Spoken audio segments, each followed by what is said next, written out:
നമുക്ക് അരവിന്ദന്റെ മക്കളുടെ നാളത്തെ നല്ലൊരു കഥ കേട്ടാലോ? അതിനു മുമ്പായി ആദ്യമായി കാണുന്നവരുണ്ടെങ്കിൽ ചാനൽ ഇഷ്ടപ്പെട്ട ഒന്ന് സബ്സ്ക്രൈബ് ചെയ്യാൻ മറക്കരുത്. വീഡിയോ ഇഷ്ടപ്പെടുവാണെങ്കിൽ ലൈക്ക് ചെയ്യാനും നിങ്ങളുടെ വിലയേറിയ അഭിപ്രായങ്ങളൊക്കെ രേഖപ്പെടുത്താനും മറക്കരുതേ.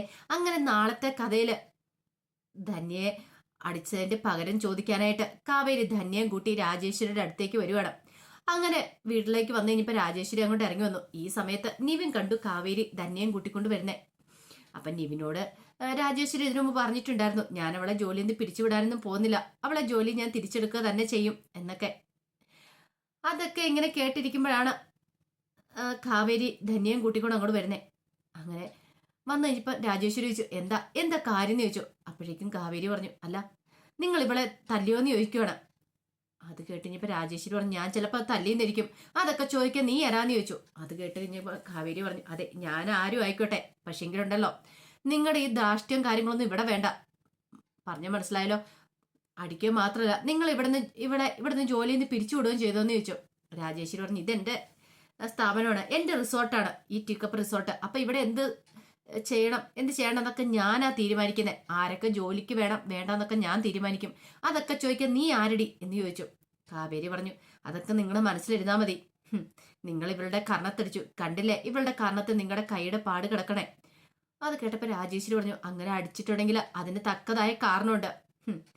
ഈ ടീ കപ്പ് റിസോർട്ടിന് അതിൻ്റെതായ ഒരു റെപ്യൂട്ടേഷനും കാര്യങ്ങളൊക്കെ ഉണ്ട്. അത് തെറ്റിക്കുന്നവരൊന്നും എനിക്കിവിടെ നിർത്താൻ പറ്റില്ല എന്ന് പറഞ്ഞു. ഓ, ഇവളെ അടിച്ചതിന് ചോദിക്കാനായിട്ട് നീ വന്നായിരിക്കുമല്ലേ, നീ ആര് ഇവളുടെ സംരക്ഷകയെന്ന് ചോദിച്ചു. കാവേരി പറഞ്ഞു, ആയിക്കോട്ടെ, സംരക്ഷകയെന്ന് തന്നെ കൂട്ടിക്കോ. ഇങ്ങനെയുള്ള അതിക്രമങ്ങളൊന്നും കണ്ടിരിക്കാനായി ഈ കാവേരിക്ക് പറ്റില്ല. അല്ല, നിങ്ങൾക്ക് അങ്ങനെ അടിക്കാനായിട്ട് തോന്നുന്നുണ്ടെങ്കിൽ കൈത്തരിപ്പ് തീർക്കണമെങ്കിൽ നിങ്ങളുടെ മക്കളെ പോയി അടിച്ചോ, പക്ഷെ നാട്ടുകാരുടെ പിള്ളേരല്ല തല്ലേണ്ടതെന്ന് പറഞ്ഞു. അത് കേട്ടപ്പോൾ രാജേശ്വരി പറഞ്ഞു, ഞാൻ ചിലപ്പോൾ തല്ലിന്നിരിക്കും, ഇവിടുത്തെ സ്റ്റാഫാന്ന് പറഞ്ഞു. അത് നിങ്ങളുടെ മനസ്സിലിരിക്കത്തുള്ളൂ. ഒരു കാര്യം ഞാൻ പറഞ്ഞേക്കാം, മര്യാദയ്ക്ക് ഇവളെ ജോലിയിലേക്ക് തിരികെ എടുത്തോണം. ഇവളോട് ഇനി ഇങ്ങോട്ടേക്ക് വരണ്ടാന്ന് നിങ്ങൾ പറഞ്ഞോന്ന് ചോദിച്ചു. പറഞ്ഞു. അതൊന്നും ഇവിടെ നടക്കില്ല എന്ന് പറയണ. അത് കേട്ട് കഴിഞ്ഞപ്പോൾ രാജേശ്വരി പറഞ്ഞു, ഞാൻ ഇവളെ ജോലിക്ക് തിരിച്ചെടുത്തില്ലെങ്കിൽ നീ എന്ത് ചെയ്യുമെന്ന് ചോദിച്ചു. പരസ്പരം അങ്ങോട്ടും ഇങ്ങോട്ടും വെല്ലുവിളി നടത്തുക. കാവേരി പറഞ്ഞു, അങ്ങനെയാണ് നിങ്ങൾ അറിയും, നിങ്ങൾ ഇവിടെ റിസോർട്ടൊന്നും നടത്തുന്ന എനിക്കൊന്ന് കാണണമെന്ന് പറഞ്ഞു. അത് കേട്ട് കഴിഞ്ഞപ്പോൾ രാജേശ്വരി, നിനക്ക് അത്രയ്ക്ക് അഹങ്കാരോ, നിന്നെ നേരത്തെ ഒന്ന് ഓട്ട വിട്ട് വെച്ചിരിക്കുക, എന്നെ അങ്ങനെ തോൽപ്പിക്കാൻ നീ വിചാരിക്കണ്ടെന്ന് പറഞ്ഞു. ഇത് കേട്ടപ്പോൾ കാവേരി പറഞ്ഞു, കാരണമില്ലാതെ നിങ്ങൾ ഇവളുടെ കർണത്തടിച്ചിരിക്കുന്നേ, കണ്ടില്ലേ ഇവളുടെ കർണത്തെ പാടുണ്ട്, ഇതുമായിട്ട് നേരെ പോലീസ് സ്റ്റേഷനിലേക്ക് എന്നൊരു കംപ്ലൈന്റ് കൊടുക്കും. പിന്നെ അറിയാലോ, ഒരു കാരണമില്ലാതെ ഇവളുടെ കർണത്തല്ലേന്റെ പേരിൽ നിങ്ങൾക്ക് അതിന്റെ ദൂഷ്യഫലങ്ങളുണ്ടാവും. പിന്നെ അത് മാത്രമല്ല, റിസോർട്ട് നടത്തുന്ന നിങ്ങൾ ഈ റിസോർട്ടിനെ കുറിച്ച് ഉള്ള കാര്യങ്ങൾ, അതായത് വേണമെങ്കിൽ വല്ല മോശമായ കാര്യങ്ങൾ ഞാൻ അങ്ങോട്ട് അടിച്ചിറക്കി വിടും. പിന്നെ നിനക്ക് ഇവിടെ റിസോർട്ട് നടത്താൻ പറ്റില്ല, കാരണം ആൾക്കാർ ഇങ്ങോട്ടേക്ക് വരത്തില്ല എന്നൊക്കെ പറഞ്ഞിട്ട് കാവേരി കുറെ ഭീഷണിയും കൂടെ മുഴക്കുവാണ്. അപ്പോഴേക്കും നിവിൻ അങ്ങോട്ടേക്ക് ഇറങ്ങി വന്നു. നിവിൻ വന്നിട്ട്, അമ്മേ എന്താ അമ്മേ ഇത്? അപ്പോഴേക്കും രാജേശ്വരി, നീ കേട്ടില്ലട ഇവള് പറയുന്നേ. ആ സമയത്ത് കാവേരിക്ക് നല്ല ദേഷ്യമായി. നിങ്ങൾ ഇവരുടെ കർണത്തടിച്ചിട്ടുണ്ടെങ്കിൽ അതിന് മാപ്പ് പറയണം, മാത്രമല്ല ഇവളെ ജോലിക്ക് തിരികെ കയറ്റണമെന്ന് പറഞ്ഞു. ഇത് കേട്ടപ്പോൾ രാജേശ്വരി പറഞ്ഞു, അതിന് ഞാനൊരു ജന്മം കൂടി ജനിക്കണമെന്ന് പറഞ്ഞു. ആഹാ, നിങ്ങൾക്ക് അത്രയ്ക്ക് അഹങ്കാരോ, എങ്കിൽ ഞാൻ കാണിച്ചാലാന്ന് പറഞ്ഞു. അപ്പോഴേക്കും നീയും പറഞ്ഞു, അമ്മേ ഒരു സോറി പറഞ്ഞേരെ, അവളുടെ കർണത്തടിച്ചിട്ട് സോറി പറഞ്ഞേക്കാൻ പറയണം. എടാ, ഞാൻ ആരാന്ന് നിനക്കറിയാലോ, ഞാൻ ഇവളുടെ മുന്നിൽ മാപ്പ് പറയാനായിട്ടോ, അതൊരിക്കലും ഇല്ലാന്ന് പറഞ്ഞു. അപ്പോഴേക്കും നിവിൻ കാവേരിയോട് പറഞ്ഞു, കാവേരി ഇത് വലിയ പ്രശ്നമാക്കാൻ നീ നിൽക്കണ്ട, എന്താണെങ്കിലും ധന്യക്ക് ഇവിടെ ജോലി ഉണ്ടായിരിക്കും, ധന്യയുടെ ജോലിയൊന്നും പോയിട്ടില്ല എന്ന് പറഞ്ഞു. അതെങ്ങനെ നിങ്ങൾക്കറിയാന്ന് ചോദിച്ചു. അതെനിക്കറിയാം, അതുകൊണ്ടാ പറഞ്ഞത്, ജോലിയൊന്നും പോകത്തില്ല, അവൾക്ക് ഇവിടെ എന്തായാലും ജോലി ഉണ്ടായിരിക്കും എന്ന് പറഞ്ഞു. ഇത് കേട്ടുകഴിഞ്ഞപ്പോൾ രാജേശ്വരി പറഞ്ഞു, ഓ അപ്പം നീ ഇവിടെ പോയി കൂട്ടിക്കൊണ്ട് വന്ന അല്ലേടി ധന്യെന്ന് ചോദിച്ചു. അപ്പോഴേക്കും ധന്യ പറഞ്ഞു, അയ്യോ അങ്ങനെ ഒരിക്കലും ഇല്ല മാടെന്ന് പറയണം, വേണ്ട വേണ്ട, നീ കൂടുതലൊന്നും പറയണ്ട, നീ ഇവളെയും കൂട്ടി ചോദിക്കാൻ വേണ്ടി ഇങ്ങോട്ടേക്ക് വന്നിരിക്കുന്നു, നിനക്ക് നാണമുണ്ട്, നീ ഇങ്ങനെയൊക്കെ ചെയ്യുമോന്ന് ചോദിച്ചു. അപ്പോഴേക്കും ധന്യ പറഞ്ഞു, അല്ല മാഡം, ഞാൻ ഒരിക്കലും അങ്ങനെ ചെയ്തിട്ടില്ല എന്ന് പറയണം.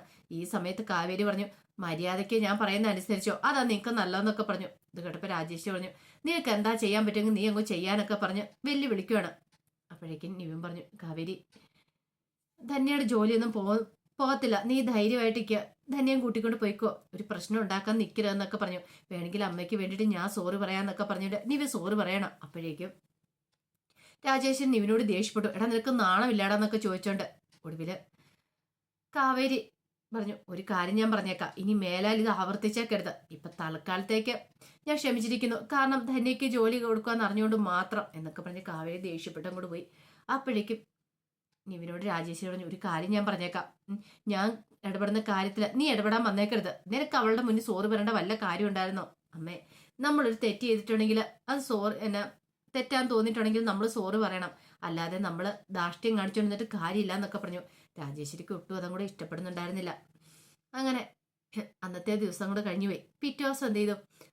അരവിന്ദൻ ശാരദയെ മക്കളെയൊക്കെ കൂട്ടിക്കൊണ്ട് വെറുതെ പുറത്തേക്ക് പോവാണ്. അങ്ങനെ അവര് ഒരു സ്ഥലത്ത് ഇങ്ങനെ പോയി അവിടെയൊക്കെ കാണാനായിട്ട് ചെല്ലുവാണ്. അങ്ങനെ അവിടെ എല്ലാം കണ്ടു. ഭയങ്കര രസമുണ്ടായിരുന്നു അവിടെ കാണാനായിട്ട്.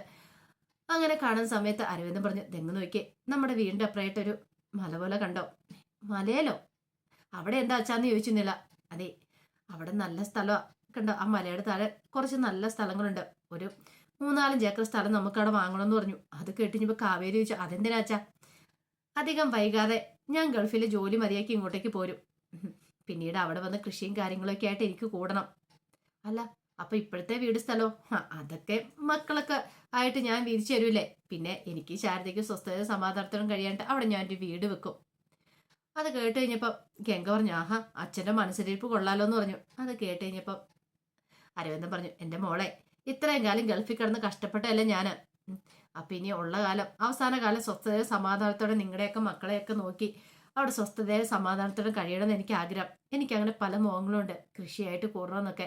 അത് കേട്ടപ്പോൾ ശാരദ പറഞ്ഞു, അത് ശരിയാ, നമ്മുടെ ജീവിതത്തിൽ നമ്മൾ ഒരുമിച്ച് എത്ര കാലം ജീവിച്ചിട്ടുണ്ടല്ലേ അരവിന്ദേട്ടാന്ന് പറഞ്ഞു. അങ്ങനെ അവർ രണ്ടുപേരും കൂടെ കൈയും പിടിച്ചുകൊണ്ട് രണ്ടുപേരും അവിടെ നടക്കുവാണ്.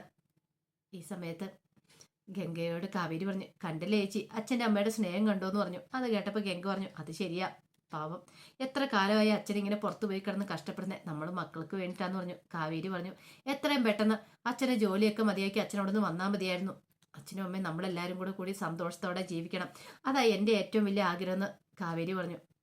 അത് കേട്ടപ്പോൾ യമുന പറഞ്ഞു, അതത്ര പെട്ടെന്ന് നടക്കുമെന്നൊന്നും തോന്നില്ല.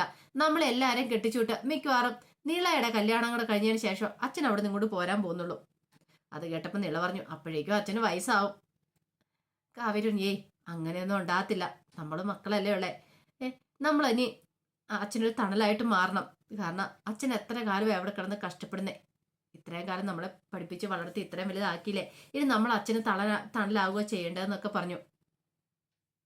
അങ്ങനെ അന്നത്തെ ഒരു ദിവസം കഴിഞ്ഞു പോയി. പിറ്റേ ദിവസം കാവേരിയും കുട്ടിക്കൊണ്ട് ഗംഗ ഷോപ്പിങ്ങിനായിട്ട് പോവാണ്. അങ്ങനെ ടൗണിൽ കയറി ഡ്രസ്സൊക്കെ വാങ്ങിക്കണ്ടായിരുന്നു.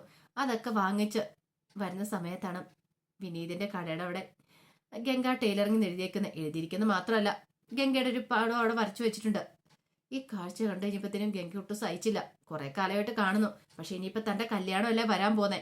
അപ്പൊ കല്യാണ ചെറുക്കൻ ഇതൊക്കെ കണ്ടാലോ, പിന്നെ അത് ഭയങ്കര ബുദ്ധിമുട്ടാവുമല്ലോ. ഗംഗ അതിലേക്ക് നോക്കി. പിന്നീട് കാവേരി പറഞ്ഞു, കാവേരി നീ പോയി ആ പടവും കൂടെ മായ്ച്ചു കളാ. പിന്നെ അത് മാത്രമല്ല, ആ ഗംഗ ടൈലറിംഗ് എഴുതിയത് അതൊക്കെ അവിടെ മാറ്റാൻ പറഞ്ഞു. അത് കേട്ടപ്പോൾ കാവേരി പറഞ്ഞു, അത് പിന്നെ ചേച്ചി ഞാൻ എങ്ങനെയാ ചെന്നത് പറയണേ? ശരിയാകത്തില്ല, വിനീതേട്ടന് നല്ല സങ്കടമാവും ഞാൻ ചെന്ന് പറഞ്ഞാല്. ഇത് കേട്ടപ്പോൾ ഗംഗ പറഞ്ഞു, നിനക്ക് പറയാൻ മടിയാണെങ്കിൽ ഞാൻ പോയി പറഞ്ഞോളാന്ന് പറഞ്ഞു. ചേച്ചി ഇപ്പൊ തൽക്കാലത്തേക്കൊന്നും പോയി പറയണ്ട, ചിലപ്പോൾ വിനീതേട്ടന് വിഷമോ കടയിലേക്ക് എന്ന് പറഞ്ഞിട്ടുണ്ടെങ്കിൽ പിന്നെ സാവകാശം പോലെ ചേച്ചിക്കൊരു സാവകാശം കിട്ടുന്ന സമയത്ത് പറഞ്ഞാൽ മതി, അല്ലെങ്കിൽ പിന്നെ ഞാൻ എപ്പോഴേലും പറഞ്ഞോളാം. പക്ഷെ അതൊന്നും കേട്ടിട്ട് ഗംഗയ്ക്കൊരു സമാധാനമല്ല. ഗംഗ പറഞ്ഞു, അല്ല എന്റെ കല്യാണം കഴിഞ്ഞിട്ടുണ്ടെങ്കിൽ അവരെന്ത് വിചാരിക്കും ആ വീട്ടുകാര്? ഇപ്പോഴും വിനീതേട്ടൻ്റെ മനസ്സിൽ ഞാനാണ്, അല്ലെങ്കിൽ വിനീതേട്ടൻ കാരണം ഇനി ഇപ്പൊ എന്റെ ജീവിതത്തിൽ എന്തെങ്കിലും സംഭവിച്ചാലോ? അത് കേട്ടിനിപ്പോൾ കാവേരി പറഞ്ഞു, തൽക്കാലത്തേക്ക് ഇതിനെക്കുറിച്ചൊന്നും പറയണ്ട, ഞാൻ പിന്നെ അതിന്റെ സമയ സന്ദർഭം പോലെ പറഞ്ഞോളാം. ചേച്ചി വരാൻ പറഞ്ഞ് ഗംഗ അങ്ങോട്ട് കൂട്ടിക്കൊണ്ട് പോവാണ്. ഈ സമയം ഗംഗയും കാവേരിയും കൂടെ അവിടെ നിന്ന് നോക്കുന്നതൊക്കെ വിനീത് കാണുന്നുണ്ടായിരുന്നു കടയിലേക്ക്. അപ്പോഴേക്കും കടയിലുണ്ടായിരുന്നു ഇക്ക പറഞ്ഞു, എന്താടാ കടയിലേക്ക് തന്നെയാണല്ലോ അവർ നോക്കണേന്ന് പറഞ്ഞു. അത് കേട്ട് ഞാൻ വിനീത് പറഞ്ഞു, അതുകൊണ്ട് നോക്കുന്നതൊന്നും അല്ല ഇക്ക, വേറെ എന്തെങ്കിലും കാര്യത്തിനായിരിക്കും എന്ന് പറഞ്ഞു. എന്താണല്ലോ അവിടെ സമ്മതിച്ചു കൊടുത്തിരിക്കുന്നു, നിന്നെ പോലൊരു നല്ല ചെറുക്കൻ്റെ അല്ലേ അവള് വേണ്ടെന്ന് പറഞ്ഞത്, എന്നാൽ അവൾ അനുഭവിക്കൂടാന്നൊക്കെ പറഞ്ഞു. അത് കേട്ടപ്പോൾ വിനീത് പറഞ്ഞേ, അങ്ങനെയൊന്നും പറയല്ലിക്ക, ഒരിക്കലും അങ്ങനെയൊന്നും പറയരുത്, അവൾക്ക് നല്ലൊരു ജീവിതം കിട്ടണമെന്ന് ഞാൻ പ്രാർത്ഥിക്കുന്നേ. ഞാൻ അവളെ അത്രയധികം സ്നേഹിച്ചിട്ടുണ്ട് ഇക്ക, അപ്പൊ അവൾക്ക് എന്തെങ്കിലും ആപത്ത് പറ്റിയിട്ടുണ്ടെങ്കിൽ എനിക്ക് സഹിക്കാൻ പറ്റുമെന്നൊക്കെ പറയണം. ഇത് കേട്ടത് ഇക്ക പറഞ്ഞു, നീ അല്ലാതെ ഇന്നത്തെ കാലത്ത് ഇങ്ങനെ ഒരു ചെറുപ്പക്കാരും ചിന്തിക്കില്ല, നിനക്ക് വേറെ പണിയൊന്നും ഇല്ലേടാന്നൊക്കെ ചോദിച്ച് വിനീതിനെ വഴക്ക് പറയണം. പക്ഷെ വിനീത് അതൊന്നും കേട്ടിട്ട് കൂസലും ഉണ്ടായിട്ടില്ല. കാരണം സ്നേഹിച്ച പെണ്ണ, അവൾക്ക് തന്നെ ഇഷ്ടമില്ലെങ്കിലും കുഴപ്പമില്ല, അവൾക്ക് നല്ലൊരു ജീവിതം കിട്ടണമെന്ന് മാത്രമേ വിനീത ആഗ്രഹിച്ചിട്ടുണ്ടായിരുന്നുള്ളൂ. അപ്പൊ അതിന്റെ വിശേഷങ്ങളൊക്കെ നമ്മൾ നാളെ കാണാൻ പോകുന്നത്. ആ വിശേഷങ്ങളൊക്കെ നമുക്ക് എല്ലാവർക്കും കാത്തിരിക്കാട്ടോ. ഒരിക്കൽ കൂടി എല്ലാവർക്കും ശുഭരാത്രി നേർന്നോട് നിർത്തുന്നു. നന്ദി.